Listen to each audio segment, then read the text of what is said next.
Olá e bem-vindos a mais um episódio de A História de Hollow Nest.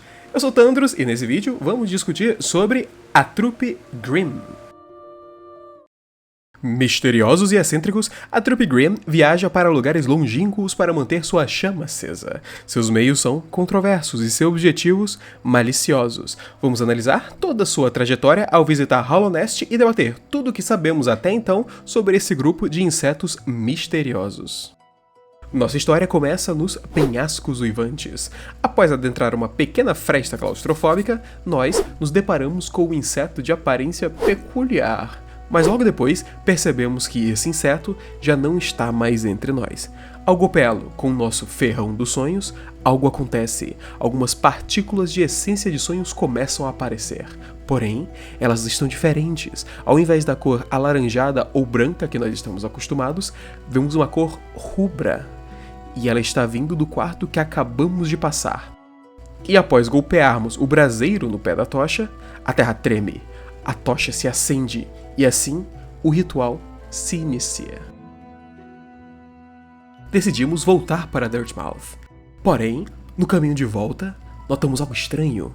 Uma estranha música pode ser ouvida à distância e, ao chegarmos perto, estranhas tendas podem ser vistas. E o nosso pobre inseto ancião está apavorado. Essa é a trupe Grimm que chegou em Dirtmouth. E esse é o primeiro contato que temos com a trupe Grimm. Mas é claro, a história desse grupo começa muito antes desse ocorrido. Na verdade, provavelmente ela começa junto com a criação do mundo dos sonhos que nós tanto conhecemos. Então, bora começar por lá.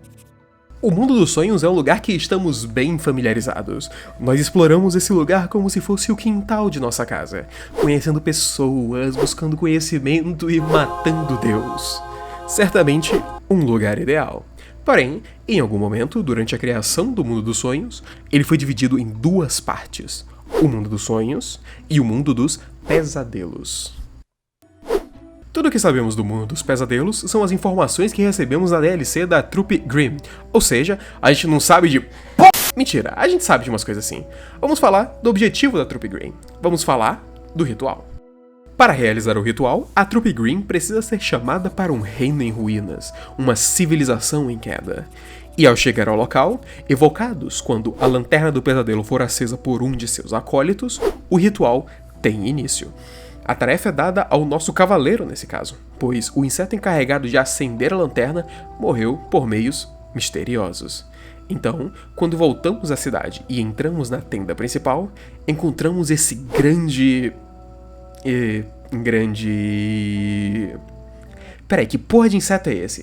E ao falar com o Grimm, depois de chamar eles pro reino, o Grimm aproveitou pra gente, né, e falou: já que tu começou essa porra aí, então aproveita e faz o resto pra nós aí, pode ser? Pode ser, vai lá, Botrezinho, quebra esse galho aí pra nós, beleza? E então, entrega a criança Grimm para nós. O motivo, até o momento, desconhecido. Então, lá vamos nós coletar as chamas de pesadelo. Para coletar a chama, precisamos primeiro enfrentar aqueles que aguardam. São eles, respectivamente, os novatos grimários, mestres grimários e os pesadelos grimários, na tradução oficial. Agora, por que eles ficam enchendo o nosso saco querendo matar a gente ao invés de só dar a bosta da chama pra gente completar esse ritual pra eles, eu nunca vou saber. Esse povo excêntrico é um saco, viu? Ao coletar as chamas espalhadas pelo reino, nós as damos de alimento para a nossa criança Grimm. E, conforme ele se alimenta, ele cresce e nos ajuda cada vez mais, não só em nossa tarefa, mas contra outros inimigos também. E quem é o bebezinho mais gente do mundo, de Deus? Após fazer nossa criança crescer o suficiente, alimentando com as chamas e com violência gratuita, nós voltamos às tendas. E, ao vasculhar um pouco o local, encontramos Grimm adormecido, com essência de pesadelo o rodeando. Então, ao golpearmos Grimm com o ferrão dos sonhos, nós, pela primeira vez, visitamos o mundo dos pesadelos. Nós aparecemos em um corredor e ouvimos uma batida constante, similar às palpitações de um coração. Ao seguir em frente, essas batidas vão ficando mais altas, até chegar à sala principal. E, finalmente, encontramos o coração do pesadelo. O coração do pesadelo é um ser superior, o que significa que ele é semelhante ao Rei Pálido ou à Radiância. Porém, diferentemente da Radiância, ou ele escolhe permanecer fora do mundo físico, ou, igualmente à Radiância, não tem a capacidade de sair. Então, ele manipula outros insetos para que eles o mantenham vivo, por meio do ritual. Então, todos os insetos que fazem parte da trupe Green estão sendo manipulados por esse ser superior, o que, de certa forma, lembra a infecção causada pela Radiância. E com isso, descobrimos que Green é, na verdade, somente um receptáculo para o coração do pesadelo. Um ser que não só somente pode, mas deve ser substituído para que o coração do pesadelo possa continuar vivendo. Então, ao chegarmos na sala principal dentro do pesadelo de Green, iremos completar a última parte do ritual, que exige que nós o matemos, para que a criança Green possa ser o novo receptáculo para o coração do pesadelo. Então sim, quando nós terminamos o ritual e derrotamos o rei do pesadelo Grimm, e a nossa criança Grimm está toda crescida, com seus olhos vermelhos e asinhas completas, ele agora é o novo receptáculo para o coração do pesadelo. E seu objetivo é realizar o ritual novamente, no futuro. Um final bem trágico, né? Porém, entretanto, contudo, todavia, a conjunção adversativa, há uma forma de não deixar que isso aconteça. Em algum momento, durante a coleta das chamas espalhadas pelo reino, Brum, um membro da trupe Grimm, mesmo que ainda sob efeito da influência do coração do pesadelo, ainda está consciente o suficiente para pedir ajuda ao nosso cavaleiro. Ele pede para que paremos o ritual, e nos solicita que vamos ao local onde tudo começou. Ou seja, vamos voltar para os penhascos uivantes. Ao chegar lá, Brum está perto da tocha que acendemos para dar início ao ritual. Ele golpeia o braseiro, o danificando. Então, nós temos que golpear o braseiro também, repetidas vezes até que ele quebre por completo. Ao realizá-lo, a tela escurece.